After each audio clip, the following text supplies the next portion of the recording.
सुप्रभात दोस्तों, एक बार फिर जो है हिंदी व्याकरण बाय दिलबाग शास्त्री चैनल में आपका स्वागत है।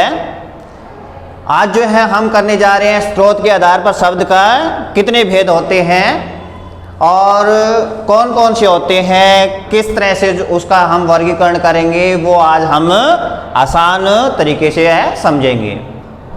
स्रोत के आधार पर जो है शब्द के 4 भेद होते हैं। वैसे जो है आपके अभी जो है संकर शब्द जो है एक और ऐड हो गया है, तो इसके 4 भेद होते हैं। पहला जो है तत्सम शब्द। तत्सम शब्द कौन से होते हैं? वे शब्द जो संस्कृत भाषा से हिंदी भाषा में ज्यों के त्यों लिए जाते हैं या रखे जाते हैं या लिखे जाते हैं, उन्हें हम क्या कहते हैं? तत्सम शब्द कहते हैं। जैसे सूर्य, कवि, कर्म, यज्ञ। इसी अनुसार जो है तद्भव शब्द, वे शब्द जो संस्कृत भाषा से हिंदी भाषा में कुछ बदलाव के साथ, कुछ परिवर्तन के साथ जो है प्रयुक्त किए जाते हैं, लिखे जाते हैं, उन्हें हम क्या कहते हैं? तद्भव शब्द कहते हैं। जैसे सूरज, सूर्य से क्या बना? सूरज। कर्म से क्या बना? कार्य। अग्नि से क्या बना? आग। और अक से क्या बना? आँख। ठीक है। अगला जो है हमारा भेद है देशज शब्द। वे शब्द जो क्या है हमारे आम बोलचाल से, आम भाषा से लिए गए हैं या क्षेत्रीय भाषा से लिए गए हैं और हिंदी में ज्यों के त्यों जो है प्रयुक्त किए जाते हैं, उन्हें हम क्या कहते हैं? देशज शब्द कहते हैं, देशी शब्द कहते हैं। जैसे पेट है, झगड़ा है, पगड़ी है, टांग है, झोपड़ी है। ये जो है हमारे क्षेत्रीय भाषाओं के शब्द है जो कि हिंदी भाषा में जैसे थे वैसे के वैसे ही ले लिए गए हैं। नंबर 4 पे क्या है? विदेशज शब्द या आगत। आगत का मतलब क्या होता है कि दूसरी भाषाओं से जो है हिंदी भाषा में आ गए हैं या लिए गए हैं, उन्हें हम क्या कहते हैं? विदेशज शब्द। यानी कि वे शब्द जो अन्य भाषाओं या विदेशी भाषाओं से हिंदी भाषा में लिए गए हैं या आ गए हैं, उन्हें विदेशज या आगत शब्द कहते हैं। जैसे कानून है, आचार, जमीन, लाइट आदि। इसके बाद में जो अन्य भेद होता है वो संकर शब्द होता है।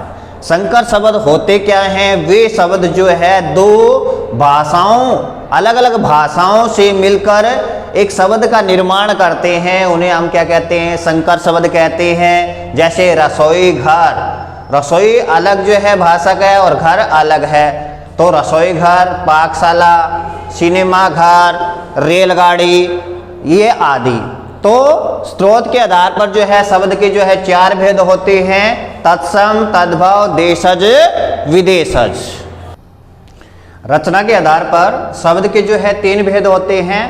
जैसे मैंने बताया है कि शब्द विचार जो होते हैं, यानी कि शब्द जो होते हैं वो उत्पत्ति के आधार पर, रचना के आधार पर, अर्थ के आधार पर, प्रयोग के आधार पर, व्याकरणिक प्रकार्य के आधार पर जो है हम वर्गीकरण कर चुके हैं। तो उसके अंदर जो है रचना के आधार पर जो है शब्द के 3 भेद होते हैं: रूढ़ शब्द, यौगिक शब्द और योग रूढ़। ये होते क्या हैं? रूढ़ का मतलब क्या है कि पुराने जो है परंपरा के अनुसार, रीति के अनुसार, रिवाज के अनुसार जो है आम बोलचाल जो है से लिए गए हैं या फिर उनमें प्रयुक्त किए जाते हैं, और जब उनके खंड किए जाते हैं, टुकड़े किए जाते हैं, तो उनका कोई अर्थ नहीं निकलता। उन्हें हम क्या कहते हैं? रूढ़ शब्द कहते हैं। जैसे घर है, इनका अलग अलग खंड करेंगे तो कोई अर्थ नहीं निकलेगा। घोड़ा है, इनका भी कोई अर्थ नहीं निकलेगा। सोफा, कलम आदि। इसके बारे में बात कर रहे हैं यौगिक शब्द। यौगिक का मतलब क्या होता है? जोड़, जमा। 2 या 2 से अधिक शब्दों से मिलकर बने शब्दों को हम क्या कहते हैं? यौगिक शब्द कहते हैं। और जब इनके टुकड़े किए जाते हैं तो अलग अलग जो है अर्थ निकलता है, उसे हम क्या कहते हैं? यौगिक शब्द कहते हैं। जैसे पाकशाला है, विद्यालय है, हिमालय है, विद्यार्थी है। ठीक है जी।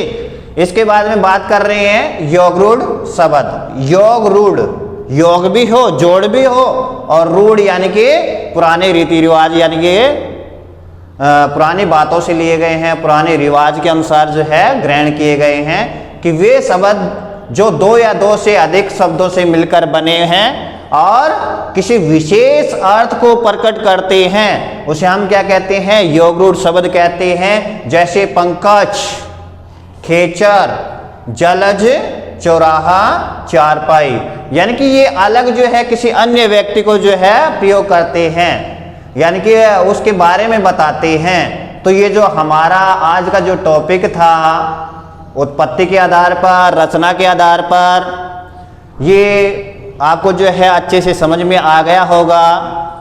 अगर समझ में आ गया है तो अच्छे से चैनल को लाइक कर देना, सब्सक्राइब कर देना। धन्यवाद।